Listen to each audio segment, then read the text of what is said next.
Good afternoon to all of you. Hydraulic engineering and machines की class में आज हम लोग पढ़ेंगे सेंट्रीफ्यूगल पंप पार्ट 1। तो सेंट्रीफ्यूगल पंप में क्या क्या चीज़ें होती हैं वो हम लोग जानेंगे। कल हम लोगों ने क्या क्या पढ़ा था वो भी हम लोग एक नज़र में देखते चलेंगे। तो चलिए स्टार्ट करते हैं। तो कल हम लोगों ने ये देखा कि टर्बो मशीन्स क्या होती हैं, क्या क्या कौन कौन सी टर्बो मशीन्स होती हैं, लिक्विड के केस में क्या होता है, अगर गैस के केस में आते हैं तो उस केस में हम लोग का डिफरेंट टर्म्स कौन कौन से यूज करते हैं। उसके बाद हम लोगों ने देखा कि पंप क्या होता है, पंप का फंक्शन क्या होता है, उसकी प्रॉपर्टीज क्या क्या होती है, कितने तरह के पंप होते हैं, positive displacement pump, dynamic momentum pump. आज जो है हम लोग सेंट्रीफ्यूगल पंप स्टार्ट करेंगे। ठीक है, आज जो हम लोगों का सेंट्रीफ्यूगल पंप हम लोग स्टार्ट करने वाले हैं। अब देखिए इसके बाद हम लोगों ने क्या कल देखा था। इसके बाद हम लोगों ने देखा था कि पॉजिटिव डिस्प्लेसमेंट पंप क्या होता है, पॉजिटिव डिस्प्लेसमेंट पंप कौन कौन से होते हैं, ये वर्क कैसे करता है, डायनेमिक और मोमेंटम पंप क्या होता है, वर्क कैसे करता है। उसके बाद दोनों में हम लोगों ने देखा था कि रिलेटिव कंपैरिजन देखा था उनके परफॉर्मेंस में। कल तक हम लोगों ने इतना पढ़ लिया। आज की हमारी क्लास में हम लोग स्टार्ट करेंगे सेंट्रीफ्यूगल पंप। इसको हम लोग रोटोडायनेमिक पंप भी कहते हैं। ये जो पंप होता है इसका जो एक्शन होता है, सेंट्रीफ्यूगल पंप का जो एक्शन होता है वो क्या होता है, रेडियल फ्लो जो रिएक्शन टरबाइन में इन्वर्ट होता है उसका रिवर्स होता है। ठीक है, रिएक्शन टरबाइन का जो हम लोग का रेडियल फ्लो होता है उसका ये सेंट्रीफ्यूगल पंप में एक्शन रिवर्स होता है। तो कौन कौन से पार्ट्स होते हैं ये भी हम जानेंगे। तो सेंट्रीफ्यूगल पंप में चार पार्ट्स होते हैं। पहला पार्ट होता है हमारा इम्पेलर, दूसरा पार्ट होता है हम लोग का केसिंग, तीसरा होता है suction pipe with a foot valve and strainer, और चौथा हम लोग का होता है डिलीवरी पाइप। ठीक है, तो आज हम लोग स्टार्ट करेंगे इम्पेलर। पहले तो इम्पेलर क्या होता है देखिए, हम लोग एक तरह से अगर हम बना देते हैं एक डायग्राम। ये हम लोग का एक पंप में बना रहा हूँ।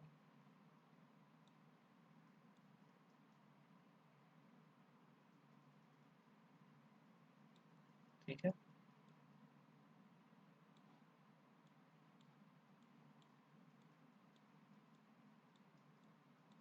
ये मैंने पंप बनाया। ठीक है, रोटेटिंग पाइप जो ये इसमें पंप में ये पार्ट जो रोटेट करता है वही होता है इम्पेलर। जो रोटेटिंग पार्ट होता है उसी को हम बोलते हैं इम्पेलर। ये क्या होता है इसमें देखिए, एक series of backward curve when, series of backward curve when, backward curve when लगे, इसमें कई सारे कर्व वेन लगे रहते हैं। बैकवर्ड इसलिए जो है क्योंकि इसके जब पाइप से जब पानी हम लोग इनलेट से लेते हैं तो जब बाहर आता है तो ये वेन तो इस डायरेक्शन में रोटेट कर रहा है, लेकिन जो पानी होता है वो इस डायरेक्शन में आना शुरू करता है, इसलिए इसको हम लोगों ने क्या बोला है, बैकवर्ड कर्व वेन की बात की है। ठीक है, जो डायरेक्शन है वो बैकवर्ड है इसलिए बैकवर्ड कर्व वेन हम कह रहे हैं कि बैकवर्ड कर्व वेन लग रहा है क्योंकि डायरेक्शन बैकवर्ड है। और वो क्या होता है, एक शाफ्ट लगा होता है, ये इम्पेलर एक शाफ्ट पे लगाता है। जो शाफ्ट जो किससे कनेक्टेड होता है, वो शाफ्ट दूसरे शाफ्ट से कनेक्टेड होता है एक इलेक्ट्रिक मोटर के, एक इलेक्ट्रिक मोटर के शाफ्ट से इम्पेलर का शाफ्ट कनेक्टेड होता है। इसके बाद क्या होता है दूसरा का इसका, उसको हम लोग बोलते हैं केसिंग। ये पोर्शन, ये जो पोर्शन है इसको हम लोग केसिंग बोलते हैं। जो रिएक्शन टरबाइन में होता है केसिंग लगभग कुछ ऐसा ही सेंट्रीफ्यूगल पंप में भी केसिंग होता है ये। ठीक है, तो इसीलिए हम लोग क्या कहते हैं, ये कह सकते हैं कि ये इसकी जो केसिंग है वो रिएक्शन टरबाइन से सिमिलर होती है। रिएक्शन टरबाइन के बारे में हम लोग पढ़ेंगे आगे चल के। ये होता क्या है, एक एयर टाइट पैसेज होता है जिसके चारों जो कि इम्पेलर के चारों तरफ लगा रहता है। ये देखिए इम्पेलर लगा हुआ है उसके चारों तरफ इसको बंद किया गया है, ये एक एयर टाइट केस है। ठीक है, इसके अंदर एयर नहीं जा पाएगी। क्यों, और उसको एयर टाइट रखने का मतलब क्या होता है, क्यों, क्योंकि सेंट्रीफ्यूगल पंप में कल की जो हम लोग की क्लास थी उसमें हम लोगों ने पढ़ा था कि जो डायनेमिक पंप होते हैं, ठीक है, जो डायनेमिक पंप होता है उसमें प्राइमिंग की जरूरत पड़ती है। और प्राइमिंग की जरूरत इसलिए पड़ती है कि अगर जो होगा इसके अंदर किसी तरह का कोई गैस आ जाता है तो वो लिक्विड को क्या कर पाते हैं, लिक्विड को वो सक नहीं कर पाते हैं, ठीक है। लिक्विड को वो इनलेट से खींच नहीं पाते हैं क्योंकि एयर आ जाता है, ठीक है। जबकि पीडीपीज में ऐसा नहीं होता है, कल हम लोगों ने ये बात की थी। तो अगर यहाँ पे क्या होता है, इसलिए एयर टाइट वेसल बनाते हैं ताकि इसके अंदर किसी भी तरह का हम लोग का गैस न रहे, ठीक है, गैस ना आ पाए। और इम्पेलर की चारों तरफ लगा रहता है, इसीलिए इसको केसिंग बोल रहे हैं। इस केसिंग को इस तरह से डिजाइन किया जाता है कि जो पानी डिस्चार्ज हो रहा है, पानी डिस्चार्ज हो रहा है उसके अंदर की जो काइनेटिक एनर्जी आउटलेट पे क्या हो जाए, इस इम्पेलर के जरिए प्रेशर एनर्जी में कन्वर्ट हो जाए। फिर से सुनिएगा, काइनेटिक एनर्जी जो पानी की है वह केसिंग जो होता है इस तरह से डिजाइन किया जाता है कि जो वाटर की काइनेटिक एनर्जी है वो इम्पेलर के जरिए, इम्पेलर के रोटेशन से वो क्या हो जाए, बाहर, केसिंग से बाहर निकलने, before the water leaves, casing से बाहर निकलने से पहले डिलीवरी पाइप में पहुंचने तक ये क्या हो जाए, किसमें कन्वर्ट हो जाए, ये हो जाए प्रेशर एनर्जी में कन्वर्ट, ठीक है। ये कॉमनली तीन तरह के होते हैं। क्या क्या होता है, कौन कौन सा होता है, एक होता है वॉल्यूट केसिंग, वर्टेक्स केसिंग और डिफ्यूजर और टरबाइन केसिंग। इस केसिंग को हम लोग केसिंग विद गाइड ब्लेड्स भी कहते हैं, ठीक है। अब पढ़ते हैं हम लोग वॉल्यूट केसिंग क्या होता है। वॉल्यूट केसिंग की बात करते हैं। ये क्या होता है, सराउंड द इम्पेलर। देखिए, ये इम्पेलर को क्या करता है, इम्पेलर को चारों तरफ से सराउंड किया रहता है। इसके साथ साथ ये स्पाइरल टाइप का होता है। इसका जो फ्लो होता है, इसका जो एरिया होता है वो क्या होता है, देखिए यहाँ पे एरिया क्या हो रहा है, इंक्रीज करता चला जा रहा है।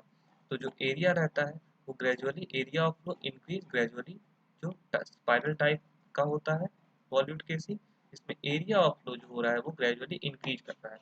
हम लोगों ने क्या पढ़ रखा है, आप लोगों ने पढ़ा होगा ये equation A1 B1 equals to A2 B2। ये इक्वेशन है क्वांटिटेटिव इक्वेशन। क्वांटिटेटिव इक्वेशन में जब हम लोग का एरिया बढ़ेगा तो वेलोसिटी कम होगी, ये होगा। तो देखिए यहाँ क्या हो रहा है, एरिया इंक्रीज कर रहा है ग्रेजुअली। जब ग्रेजुअली हम लोग का स्पाइरल टाइप का है, जब इसमें ग्रेजुअली एरिया हम लोग का इंक्रीज कर रहा है, एरिया ऑफ फ्लो जब इंक्रीज कर रहा है तो वेलोसिटी क्या होगी, डिक्रीज करेगी। जब वेलोसिटी डिक्रीज करेगी तो आप देख सकते हैं, क्योंकि इसमें पानी हमेशा परमानेंट कंटिन्यूसली फ्लो करता रह रहा है।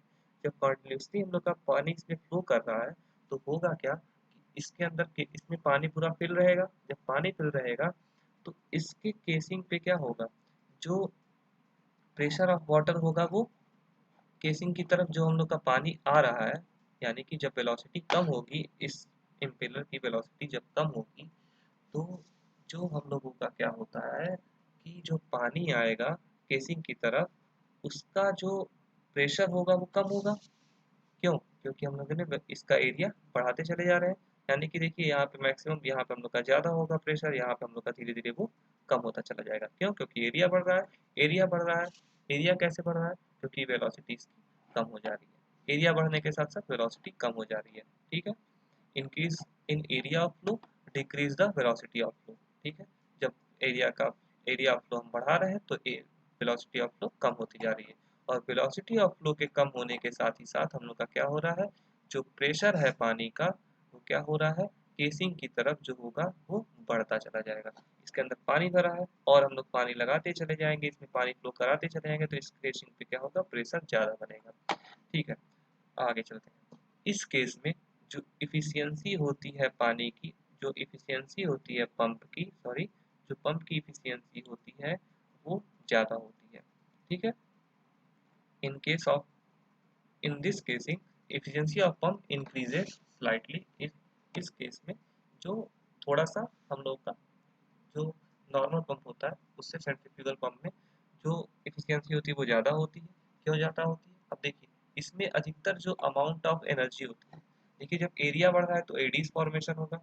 जब एडीज फॉर्मेशन हो जा रहा है तो एनर्जी हम लोग की हेड जो होगा वो एनर्जी जो होगा वो डिक्रीज कर जाएगा।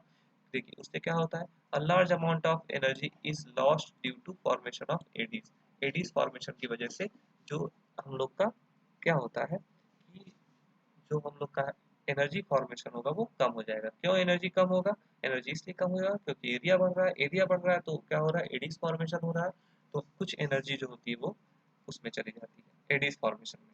ठीक है, इस तरह के जो पंप होते हैं उसको क्या होता है, लो हेड पे जब हम लोग को हाई लार्ज डिस्चार्ज की जरूरत पड़ती है तो उस कंडीशन में हम लोग वॉल्यूट केसिंग वाले पंप का यूज करते हैं। ठीक है, चलते हैं वर्टेक्स केसिंग। वर्टेक्स केसिंग की बात करेंगे। वर्टेक्स केसिंग में क्या होगा, होता क्या है कि उस कंडीशन में जो अभी तक हम लोगों ने पढ़ा कि इसमें जो केसिंग का जो एरिया है वो ग्रेजुअली इंक्रीज कर रहा था, जबकि वर्टेक्स केसिंग में क्या होता है, इसको एक सर्कुलर चैम्बर में बना देते हैं। ठीक है, circular chamber between casing and the impeller. Impeller और जो केसिंग होता है इसके बीच में एक सर्कुलर चैम्बर लगा होता है। ठीक है, एक सर्कुलर चैम्बर लगा देते हैं, इसको वर्टेक्स चैम्बर बोलते हैं। इसमें देखिए उसमें क्या हो रहा था, एरिया बढ़ रहा था, तो हम लोग का क्या हो रहा था, एरिया बढ़ने के साथ साथ जो हम लोगों का एडीज फॉर्मेशन हो रहा था वो भी बढ़ रहा था। ठीक है, जब एडीज फॉर्मेशन वो बढ़ रहा था, जब एडीज फॉर्मेशन हो रहा था तो लॉस ऑफ हेड, जो लॉस ऑफ एनर्जी जो हो रही थी वो ज़्यादा हो रही थी। जब यहाँ पे एरिया हम लोग की क्या करेंगे, हम लोग इक्वल कर देंगे, यानी कि सर्कुलर केसिंग है, जब एरिया हम लोग की कम हो जाएगी, जब एरिया हम लोग का कांस्टेंट रहेगा, वो बढ़ नहीं रहा है ग्रेजुअली, जब कांस्टेंट एरिया रहेगा तो एडीज फॉर्मेशन जो होगा वो भी कम हो जाएगा। जब एडीज फॉर्मेशन कम होगा तो जो एनर्जी लॉस है वो भी क्या हो जाएगा, एडीज फॉर्मेशन की वजह से जो जो हम लोग का लॉस ऑफ एनर्जी हम लोग का वॉल्यूट केसिंग में हो रहा था उससे कम होगा। ठीक है, इस तरह जब एरिया कम होगा तो एफिशिएंसी बढ़ जाएगी। तो इस तरह का जो हम लोग का वर्टेक्स केसिंग होती है, इसकी जो एफिशिएंसी होती है वो वॉल्यूट केसिंग से ज़्यादा होती है। इस तरह के केसिंग को वर्लपुल केसिंग भी कहा जाता है। ठीक है, अब आगे चलते हैं। डिफ्यूजर या फिर टरबाइन केसिंग। टरबाइन में भी कुछ ऐसा ही केसिंग होता है। इसमें क्या होता है, जो इम्पेलर होता है, ये हमारा इम्पेलर है, वो क्या होता है, सीरीज ऑफ गाइड ब्लेड्स लगा दिए जाते हैं, कई सारे गाइड ब्लेड्स लगा दिए जाते हैं एक रिंग के जरिए। ठीक है, इस इम्पेलर को के चारों तरफ रिंग के जरिए, रिंग का यूज करके उस पर गाइड प्लेट लगा दिया जाता है। इसको हम लोग क्या बोलते हैं, डाइफ्यूजर बोलते हैं। ठीक है, डाइफ्यूजर बोलते हैं। गाइड वेंस को इस तरह से डिजाइन किया जाता है कि ये बिना पानी के स्टॉक किए, ठीक है, बिना पानी को स्टॉक किए इम्पेलर से पानी को ले ले। ठीक है, the water from the impeller enters the guide vanes without shock. यानी कि देखिए यहाँ बीच में कहीं पे भी पानी हम लोग को रोकने की जगह नहीं है, पानी कहीं पे रुकेगा नहीं, वो क्या होगा, इम्पेलर से निकल के सीधे गाइड वेंस में चला जाएगा। ठीक है, कहीं पे भी रुक नहीं रहा है, उसके बाद ये बाहर आ रहा है। ठीक है, तो यही है, यही इसका मतलब है, गाइड वेन को इस तरह से डिजाइन किया जाता है कि जो इम्पेलर से जब पानी निकल रहा है उसके बाद वो सीधे सीधे गाइड प्लेट्स में, गाइड वेन में ही बिना रुके चला जाए, बिना कहीं एक जगह इकट्ठा स्टॉक मतलब एकत्रित होना, बिना कहीं स्टॉक हुए वो चला जाए। ठीक है, गाइड वेन का जब एरिया देखिए, गाइड वेन से एरिया हम लोग इंक्रीज होता है, जब एरिया इंक्रीज होता है तो वेलोसिटी जो होगी, वेलोसिटी ऑफ फ्लो क्या होगा, वो क्या हो जाएगा, कम हो जाएगा। जब वेलोसिटी ऑफ फ्लो कम हो जाएगा, ठीक है, केसिंग के चारों तरफ जो वेलोसिटी ऑफ फ्लो कम हो जाएगा। क्यों कम हो जाएगा, क्योंकि एरिया गाइड वेन के लगा देने से एरिया बढ़ जा रहा है। ठीक है, जो गाइड वेन लगा रहता है उसका जो सेंटर होता है वो क्या होता है, वो इम्पेलर के सेंटर के पे ही कॉन्सेंट्रिक होता है। तो इसलिए क्या बोल सकते हैं, जो casing is mostly concentric with impeller. ठीक है, अब आगे चलते हैं हम लोग। आगे सक्शन पाइप क्या होता है। सक्शन पाइप देखिए, इसमें वन एंड, इसमें हम लोग फिर से एक बार डायग्राम बनाते हैं। ये हम लोग का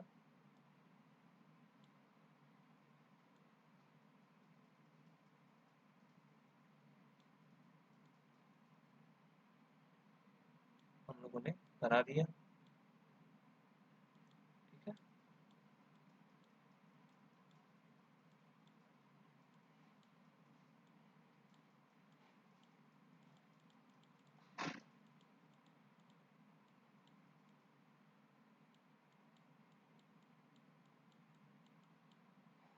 ठीक है, देखिए सक्शन पाइप क्या होता है। सक्शन पाइप में with a football and a strainer.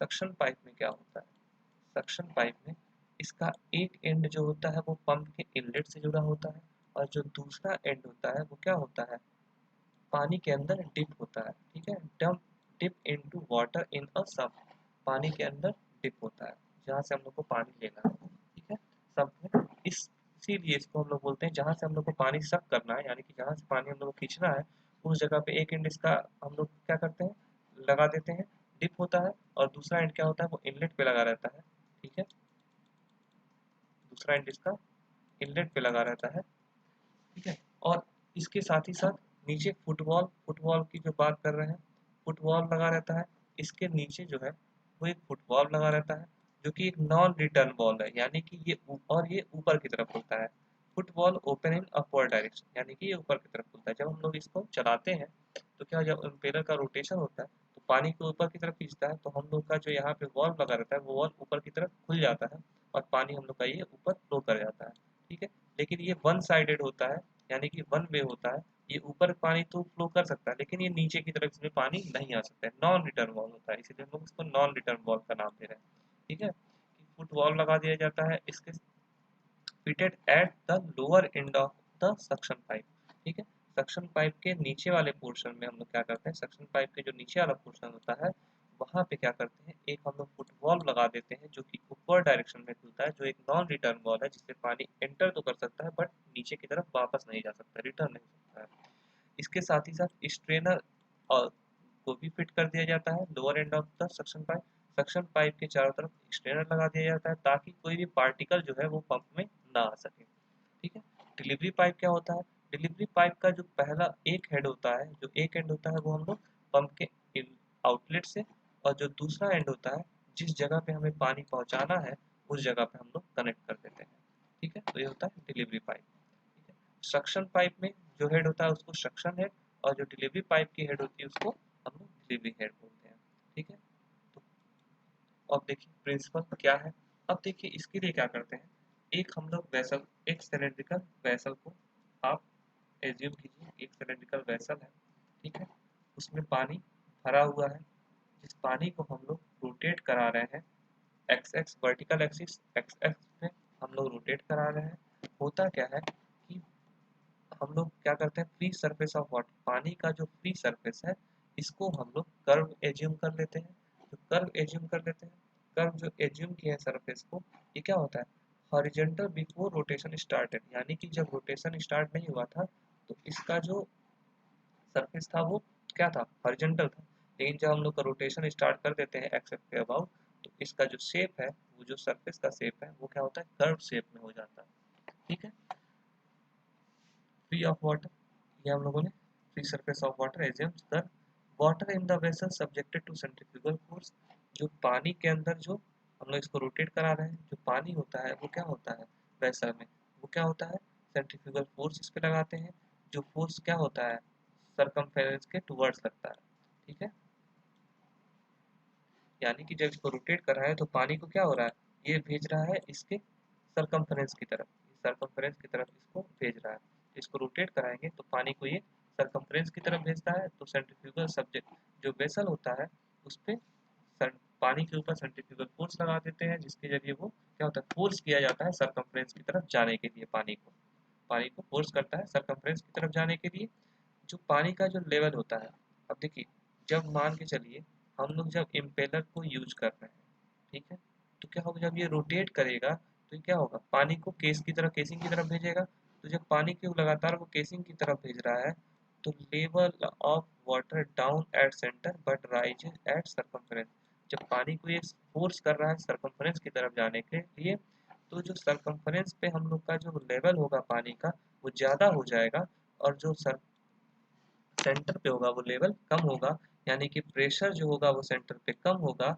और सरकमफ्रेंस पे प्रेशर जो होगा वो ज़्यादा होगा, ठीक है, और ठीक है, अब देखिए सेंटर पे चूंकि पानी को बाहर भेजता चला जा रहा है, अपने सरकमफ्रेंस की तरफ भेज रहा है, तो सेंटर पे जो क्या होगा, एक पार्शियल वैक्यूम क्रिएट हो जाएगा सेंटर पे, और लिक्विड लेवल जो होगा वो भी सेंटर पे कम हो जाएगा, और सरकमफ्रेंस पे क्या होगा, सरकमफ्रेंस पे होता है क्या कि जो हेड होता है, जो एनर्जी होती है वो काइनेटिक हेड के यानी कि काइनेटिक एनर्जी के बराबर हो जाती है, ठीक है, अब देखिए हम लोग इसमें ये भी चीज एज्यूम करते हैं कि जो लिक्विड है वो कॉन्टिन्यूस सप्लाई होता रह रहा है सेंटर ऑफ वेसल से, पानी के इसके सेंटर से जो है वेसल के वो कंटिन्यूस सप्लाई होता रहता है, और जो कंटिन्यूस सप्लाई है लिक्विड क्या हो रहा है, उसको हायर हेड देगा, उसको हेड ज़्यादा देगा। ठीक है, अब क्या होता है, काम कैसे करता है देखिए। इसमें क्या होता है कि इम्पेलर को हम लोग रोटेट कराते हैं। इम्पेलर जो होता है is driven by some prime mover using electric motor. एक इलेक्ट्रिक मोटर लगा देते हैं। आप लोगों ने घरों में देखा होगा कि घरों में हम लोगों के कुछ ऐसा अगर हम लोग बनाए सामने से, कि जो घरों में मोटर लगा रहता है वहाँ पे आप लोग सामने देखोगे एक फैन लगा रहता है इस तरह से, और अंदर इसके एक, जब ये केसिंग आप कभी खोलेंगे ओपन करेंगे तो होगा क्या, आपको दिख जाएगा इसके अंदर क्या, इसके अंदर आपको वेन्स दिखेंगे। ठीक है, तो इम्पेलर जो होता है वो उसको रोटेट करा देते हैं, उसको मूव करा देते हैं। प्राइम मूवर्स अब एक इलेक्ट्रिक मोटर लगा देते हैं, उसको रोटेट कराते हैं, इम्पेलर को रोटेट करा देते हैं। सक्शन पाइप जो होता है वो इनलेट से कनेक्ट होता है, जिसके जरिए वाटर का पानी जो होता है वो आई ऑफ पंप, पंप की आई से, यानी कि हम लोग जो बात कर रहे थे पंप की आई से जो एंटर करता है, एंटर करता है, जब एंटर करता है तो पानी को हम लोग इम्पेलर के जरिए, जो इम्पेलर रोटेट कर रहा है उसके जरिए फोर्स करते हैं, सेंट्रीफ्यूगल फोर्स लगाते हैं कि वो क्या हो, केसिंग की तरफ जाए। तो केसिंग की तरफ जब जाएगा तो सेंटर पे पार्शियल वैक्यूम क्रिएट हो जाता है। जब पार्शियल वैक्यूम क्रिएट हो जाता है तो और पानी कॉन्टिन्यूअस जो है वो इस केसिंग में यानी कि इस पंप में इंटर किया ही जा रहा है आई ऑफ वेन से, तो पानी क्या होता है, क्या करते हैं, जो पानी की जो काइनेटिक एनर्जी होती है वो क्या हो जाती है, वो डिक्रीज करना शुरू होती है सरकमफ्रेंस पे, और जो प्रेशर एनर्जी होती है वो इंक्रीज करना शुरू होती है। वो इन जो प्रेशर एनर्जी, जो इंक्रीज इन प्रेशर एनर्जी होता है उसको हम लोग इतना बढ़ा देते हैं कि जो हम जिस हाइट तक हमें पानी को पहुंचाना होता है उस हाइट तक हमारा पानी पहुंच जाए। तो यही वर्किंग है हम लोग का पूरा का पूरा, कि कैसे हम लोग का ये सेंट्रीफ्यूगल पंप काम करता है। आज के लिए जो हम लोग इतना ही, जाते जाते आज का हमारा quotation, if you are working on something excited that you really care about, अगर आप किसी काम को करते हैं जो कि आपको लगता है कि बहुत एक्साइटेड है, तो आपको कभी भी खुद को पुश करने की जरूरत नहीं पड़ेगी, आपकी सोच आपको खुद ही पुश कर देगी। ठीक है, मतलब ये है, पुल करेगी, मतलब ये है कहने का कि अगर आप कभी देखते हो कि अगर आपको मैथ लगाने का बहुत मन कर रहा है, तो आप दिन भर अगर घंटों बैठ के मैथ लगाओ तो कभी आपको बोरियत महसूस नहीं होगा, कभी आप बोर नहीं लगेगा।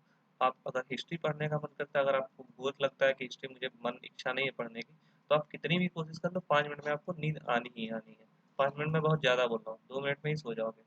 होता क्या है, अगर आप सच में आपको लगता है कि आपको ये काम करना है, ठीक है, तो पहले तो उस काम को प्यार करना सीखिए। जब आप उस काम को प्यार करना सीखोगे तो आपको उसमें क्या होगा, उस काम को करने की इच्छा करेगी। यानी कि अगर आपको हिस्ट्री पढ़ने की इच्छा हो रही है तो पहले उसके अंदर थोड़ी क्यूरियोसिटी लाओ कि मैं जानूँ, मैं थोड़ा उससे प्यार करूँ। हिस्ट्री सब्जेक्ट से प्यार करिए, प्यार का मतलब सब्जेक्ट से प्यार करिए कि कैसे हम उस सब्जेक्ट को एक्साइटेड बनाएं। जब आप उस सब्जेक्ट को पसंद करने लगेंगे, जब सब्जेक्ट से प्यार करने लगेंगे तो आपको खुद ही इच्छा करेगी कि यार चलो आज हिस्ट्री मन करें। आप एक्साइटेड फील करोगे उस काम को करने के लिए। तो आपको कोई बाहर से नहीं कहना पड़ेगा भाई इतिहास पढ़ ले, कोई नहीं कहेगा, आपको कोई कहने नहीं जाएगा। आप खुद ही आपकी इच्छा करेगी आपकी ये कि यार मुझे आज हिस्ट्री पढ़ना है। आपको खुद ही मन करेगा कि मैं और जानूँ उस चीज़ के बारे में। पढ़ाई को ही लेके नहीं, हमेशा कोई भी गेम भी आप खेलते होंगे, आप क्रिकेट खेल रहे हो तो उसमें कई लोगों की इच्छा होती है कि मैं बॉलिंग करूँ, कई लोग की इच्छा होती है मैं सिर्फ बैटिंग ही करूँ। तो जो बैटिंग कर जिसकी इच्छा होती है कि मैं हमेशा बैटिंग ही करूँ, तो वो अच्छा बैटिंग करता होगा। जिसकी हमेशा बॉलिंग करने की इच्छा होती है वो बॉलिंग ही अच्छा करता होगा। ठीक है, ऐसा नहीं वो कर नहीं पाता है, वो बैटिंग भी कर पाता है बॉलिंग वाला, लेकिन क्या होता है वो जितनी अच्छे से बॉलिंग कर पाएगा उतने अच्छे से बैटिंग नहीं कर पाएगा। हर चीज़ की है, लाइफ की हर चीज़ में अगर मतलब यही है कि अगर आपको कोई काम करना है तो पहले उस काम को प्यार कीजिए। अगर आप किसी काम को करने के सच में चाहते हैं कि यार मैं ये काम करना चाहता हूँ, तो पहले तो उस काम से प्यार करिए। जब आप उस काम से प्यार करना शुरू कर दोगे तो आपको कभी खुद को ये कहने की जरूरत नहीं पड़ेगी कि यार चलो ये काम किया जाए। तो आप कहोगे यार चल ये काम करते हैं, एक्साइटेड होकर के वो काम करोगे, और उस काम को जब आप एक्साइटेड करोगे पूरे मन से करोगे तो वो काम बहुत अच्छा होगा, आप सक्सेसफुल होगे। तो आज के लिए इतना ही, हम लोग कल फिर मिलेंगे। धन्यवाद सभी का, थैंक यू सो मच। आज की क्लास बस हम लोग की यहीं तक है। Thank you.